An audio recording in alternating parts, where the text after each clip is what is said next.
It was an important day in the yard. Everyone was busy and excited, making notes and taking photographs.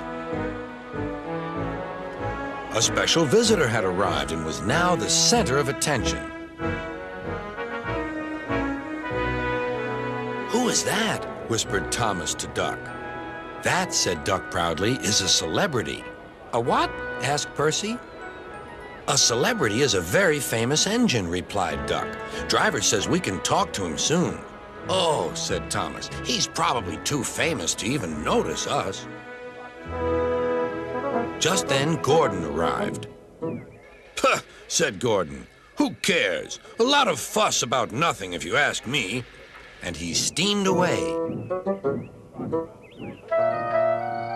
Later that night, the engines found that the visitor wasn't conceited at all. He enjoyed talking to the other engines till long after the stars came out.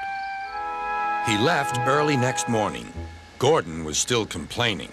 "Good riddance," he grumbled, "chattering all night. Who is he anyway?" "Duck told you," replied Thomas. "He's famous." "As famous as me? Nonsense." "He's famouser than you. He went 100 miles an hour before you were even thought of." "Huh, so he says," huffed Gordon, "but I didn't like his looks. He's got no dome. Never trust domeless engines. They're not respectable. I never boast, but I'd say 100 miles an hour would be easy for me. Goodbye." Duck took some freight cars to Edward's station. "Hello," called Edward. "That famous engine came through this morning. He whistled to me. Wasn't he kind?" "He's the finest engine in the world," replied Duck. Then he told Edward what Gordon had said. "Take no notice," soothed Edward. "He's just jealous. He thinks no engine should be famous but him. Look, he's coming now." Gordon was running very fast. His wheels pounded the rails.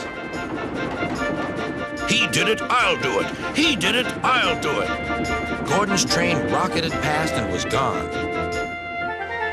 "He'll knock himself to bits," chuckled Duck.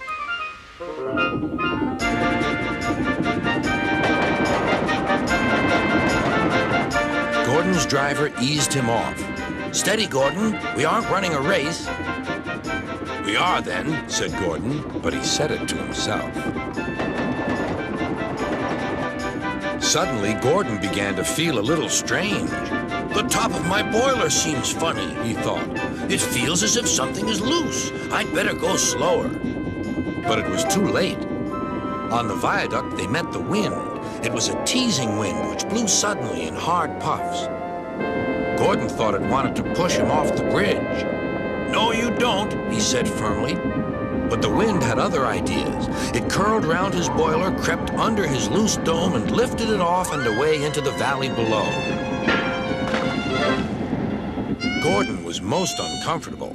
The cold wind was whistling through the hole where his dome should be, and he felt silly without it. At the big station, the freight cars laughed at him. Gordon tried to wheesh them away,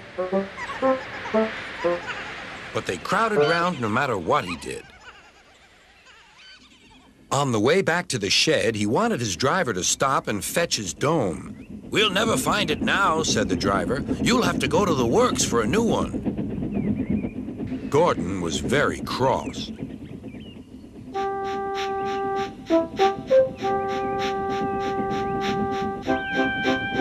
"I hope the shed is empty tonight," he huffed to himself. But all the engines were there waiting. "Never trust domeless engines," said a voice from somewhere behind him. "They aren't respectable." Oh, the indignity!